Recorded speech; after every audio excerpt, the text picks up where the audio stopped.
ছোট্ট কিন্তু আলোকিত গ্রাম মৃতপুরে কন্ন নামের একটা খুব ভালো মেয়ে থাকতো। আর এই গল্পটি তার স্বপ্ন সম্পর্কে। কন্ন পড়াশোনা করতে খুব ভালোবাসতো আর তার সাথেই রান্না বান্না।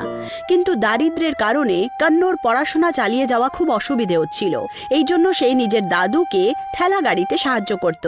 এই যে কান্নু, আরে কোথায় চললে এত দ্রুত গতিতে? আমি কাটতে যাচ্ছি রামু কাকা, দাদু ওখানে একা।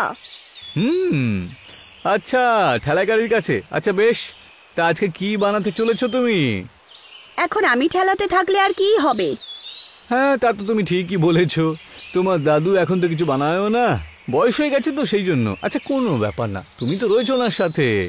হ্যাঁ কাকু, এখন যদি তোমার তদন্ত শেষ হয়ে যায় তাহলে আমি যাই। হ্যাঁ হ্যাঁ, যাও যাও যাও, খুব ভালো করে খাবার দাবার বানাও আর পয়সা রোজগার করো। উফ ভগবান, যখনই আমার তাড়া থাকে তখনই রামু কাকার সাথে দেখা হয়ে যায়। দেরি হয়ে গেল না। তো এরকমই ছিল কন্নর জীবন, সংঘর্ষে ভরা। কিন্তু এই সব কিছু থাকলেও কন্ন সব সময় হাসি ঠাট্টা করতে থাকতো। আরে রে দাদু, ক্ষমা করো, আসতে দেরি হলো। আরে কোনো ব্যাপার না কান্নু, আরামসে আরামসে। এখনো পর্যন্ত গ্রাহক তো আসেনি। সেটাই তো ভালো কথা, নয়তো তোমার কষ্ট হতো। জানো, আজ আসার সময় রামু কাকার সাথে দেখা হলো, খুব খোঁজ খবর নিচ্ছিল। ওনার কারণেই দেরি হলো। আরে রামুটা তো একটু এরকমই, তাই না? তুমি এসব বাদ দাও তো, আর আস্তে আস্তে নিজের কাজ করে নাও। হ্যাঁ দাদু। একদিন গ্রামের বাজারে এক লেবু বিক্রেতার চোখ পড়ে কন্নর। উজ্জ্বল হলুদ লেবু সূর্যের রশ্মির মতো দেখাচ্ছিল। তখনই কন্নর মাথায় এক অনন্য বুদ্ধি আসে। সে তাড়াতাড়ি বাড়ি চলে যায়। দাদু, দাদু, দাদু। এই যে কান্নু, এরকম চিৎকার করছিস কেন? আমার কানটা ফেটে যাবে যে। উফ, ক্ষমা করো দাদু, কিন্তু আজ বাজার থেকে ফেরার পথে আমার চোখ লেবুর ঠেলাতে পড়ে। আর তক্ষুনি আমি কিছু ভাবলাম তাড়াতাড়ি বাসায় ফিরে কাজে লেগে যাই। কি ভেবেছো তুমি? বলছি, তুমি যে পকোড়া আর বড়া শিখিয়েছো এখনো লোকেরা পছন্দ করে, কিন্তু আমি ভাবছি এতে কিছু আলাদা করা যাক। নতুন? আর সেটা আবার কি হবে? দেখো, এটা হলো তাজা লেবু, চিনি, কিছু মশলা আর নরম নরম বরফি। আরে এইসব দিয়ে কি তৈরি করতে চলেছিস তুই? যদি আমি লেবুর আচার আর বরফি মিক্স করে একটা স্যান্ডউইচ বানাই তাহলে? কন্নর কথা শুনে দাদু অবাক হয়ে যায়। লেবুর আচার ও বরফি দিয়ে স্যান্ডউইচ, কিভাবে এমন ঘটনা ঘটতে পারে? কিন্তু নাতনির উৎসাহ দেখে তিনি তাকে নিরাশ করলেন না। আরে বাহ, এ তো বেশ দুর্দান্ত নতুনত্ব একটা আবিষ্কার, তাই না দাদু? চলো কাজ শুরু করি। আজ তো আমাদের ঠেলাতে আসা প্রত্যেক গ্রাহক এই স্যান্ডউইচ খেয়ে পাগল হয়ে যাবে। কন্ন আর দাদু সঙ্গে সঙ্গে রান্নাঘরে চলে যায়। কন্ন লেবুর রস বার করে, তাতে চিনি আর মশলা মিলিয়ে তৈরি করে দেয় টক ঝাল নিম্বু আচার। তক্ষুনি দাদু বরফির দুটো টুকরো নেয় আর তার মধ্যে লেবুর আচার মিশিয়ে বানিয়ে দেয় অদ্ভুত এক জিনিস। কন্ন তারপর ব্রেডে শসা, টমেটো আর সবকিছু মিশিয়ে সেঁকে নেয়, আর এইভাবেই তৈরি হয়ে যায়। দাদু, এই দেখো, আমার লেবু আচার বরফি স্যান্ডউইচ তৈরি হয়ে গেছে। বলো তো কেমন হলো? কন্নর কথায় দাদু একটা গ্রাস খান আর ওনার চোখ জলজল হয়ে ওঠে। বাহ, দুর্দান্ত কান্নু, আমার খুকি কান্নু, তুমি তো চমৎকার করে দিছো। এই তো বেশ সত্যি দুর্দান্ত, টক মিষ্টি আর মজাদার খেতে। সত্যি? ইয়ে, আমরা করেই ফেললাম। এখন তো ঠেলাতে ধুমধাম হবে।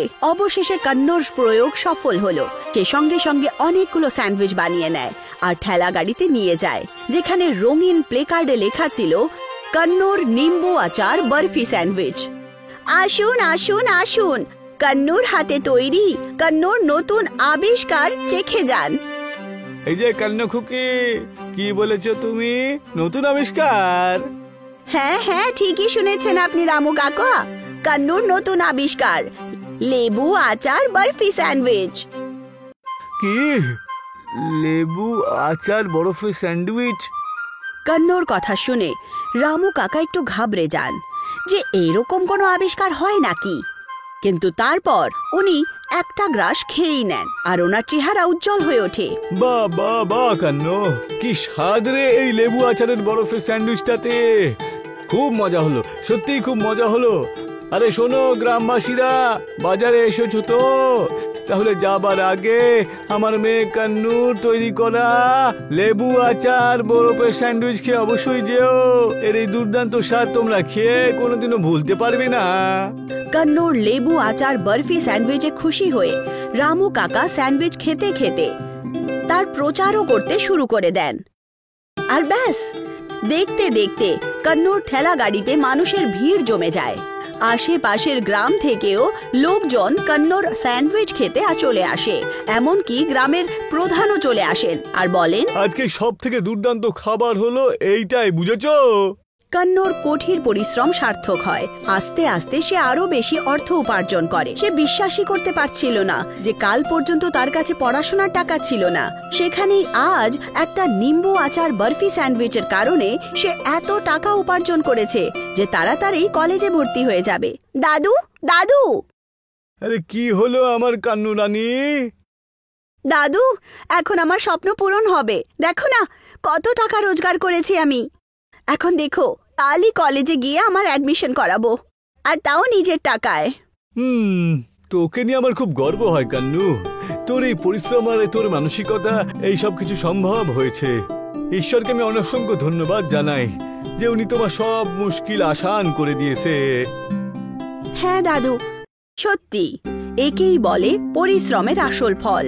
কন্নু সঙ্গে সঙ্গে কলেজে নিজের অ্যাডমিশন নিল, আর এখন সে পড়াশোনার সাথে সাথে ঠেলাও সামলাতো।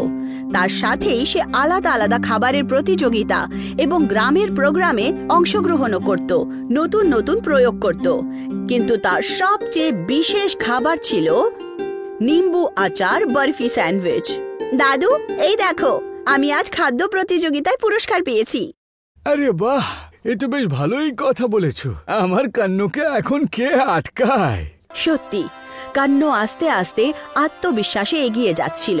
তক্ষুনি একদিন শহর থেকে এক প্রসিদ্ধ শেফ গ্রামে আসে। উনি কান্নুর ব্যাপারে শুনেছিলেন আর উনি সোজা তার সাথে দেখা করতে যান। তুমি হলে সেই মেয়ে যে লেবুর আচার বরফে স্যান্ডউইচ তৈরি করেছিলে? হ্যাঁ, সেটা তো আমি। কেন, কি হয়েছে? আরে ভয় পাওয়ার দরকার নেই। আসলে আমি চাই যে তুমি আমার সাথে শহরে চলো আর একটা বিশেষ কুকিং শোতে অংশগ্রহণ করো। ওখানে তুমি তোমার বিশেষ রান্নাটা সবাইকে শেখাতে পারবে। কন্নুর চোখ উজ্জ্বল হয়ে ওঠে। সে উত্তেজিত হয়ে বলে, কি, শহর আর কুকিং শো? মানে আমি? কিন্তু আমি যদি শহরে যাই, আমার দাদুর খেয়াল কে রাখবে? আরে কোনো ব্যাপার না, তুমি ওনাকেও সঙ্গে করে নিয়ে যেতে পারো। আমি কথা দিচ্ছি ওখানে তোমার কোনো সমস্যা হবে না। শেফের কথা শুনে কন্নু খুব খুশি হয়। সে নিজের দাদুকে সাথে নিয়ে শহরে যায়, যেখানে কুকিং শোতে ওখানে বছরের সবচেয়ে ভালো শেফের খেতাব পায়। আর অল্প সময়েই কন্নু একজন বড় শেফ হয়ে ওঠে। দাদু, দেখছো তো, অবশেষে আমার স্বপ্নটা সেটা পুরোই হলো। আমি বড় শেফ হয়ে গেলাম। হ্যাঁ খুকি, তুমি সত্যি করে দেখিয়েছো। তোমাকে নিয়ে আমার গর্ব হয় সোনা। আমার কান্নু, আমার ছোট্ট একটা সোনামণি গো। আর কিছু এরকমই ছিল কন্নুর সংঘর্ষ ভরা জীবনের অন্ত। আর এখন সে খুব ভালো জীবন যাপন করে।